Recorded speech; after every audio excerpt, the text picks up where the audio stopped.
and it was because of the news that I had decided to offer my services.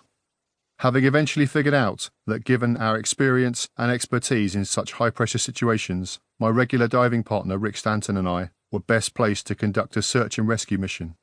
All my cave rescues had been unpaid. Rather than a career, I had always considered these operations as my contribution to what was a small community of divers. For work, I ran my own IT business. In Thailand, I was a volunteer. But commitments of this kind had certainly led me on an interesting journey. I'd been a cave diver for 30-odd years, and alongside Rick, I had set 2 records. The first was for diving 76 metres into Wookey Hole, Somerset in 2004, the greatest depth recorded in a British cave. I then broke the record for the longest exploration into a cave, when as a team we dived 8,800 metres into the Pozo Azul caverns in Spain's Rudron Valley in 2010. Rick and I worked together regularly. We first dived as part of a team in Goff's Cave, Somerset during 2002, where I'd carried in a series of diving cylinders for weeks to help explore the end of the cave. In a single dive, Rick was able not only to visit but to extend the end of the tunnels, and I realised that he built his own rebreather to do so. I decided that constructing one of my own was a vital next step. The alternative was to hang up my fins. I chose the former, and a strong partnership developed between the two of us.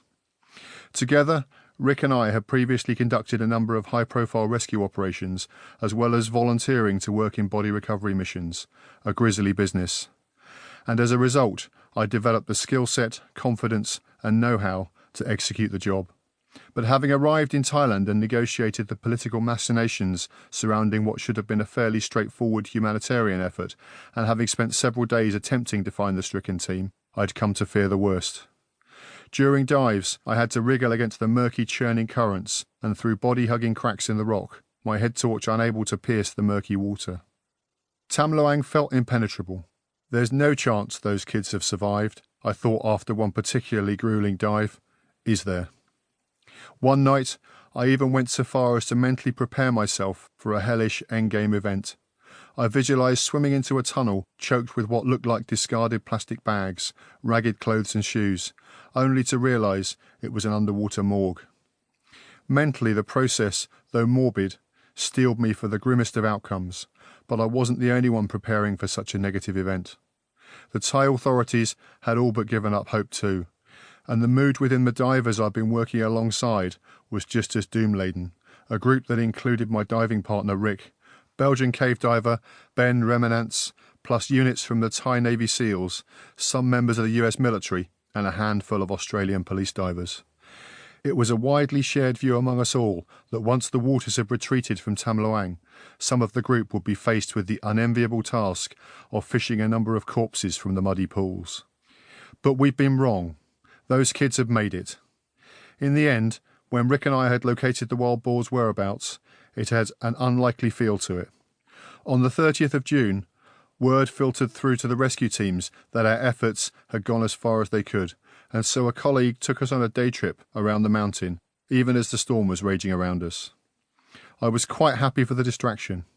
We'd been trapped by circumstance and bureaucracy, and the Thai government, keen not to create a PR disaster, wanted to hold all the foreign volunteer teams on site. Their fear was that a photo of the rescuers might be taken as they packed away equipment and tidied up their kit. That image would send an international message that 13 lives had been lost and that the authorities had been powerless to help. Then everything changed. The weather calmed a little, and the rapids that had once held us back from pushing deeper into the Tham Luang tunnels began a slow retreat. We decided to make one more attempt at finding the Wild Boars. Supported by the American and Thai rescue teams in attendance, we spent 2 days swimming further into the caverns and fixing guidelines, the kind of rope you might see used on a mountain expedition as a team of high-altitude climbers attack the summit of some inaccessible peak. Underwater, in a cave, however, these ropes worked in 2 ways. The first was to serve as a route marker in the churning, sediment-heavy waters. The second was as a tool for forward momentum. By pulling on the line, a following diver could move more easily past stalactites and stalagmites, through rocky, body-hugging tubes, and into vast pools with no immediate escape routes. If you haven't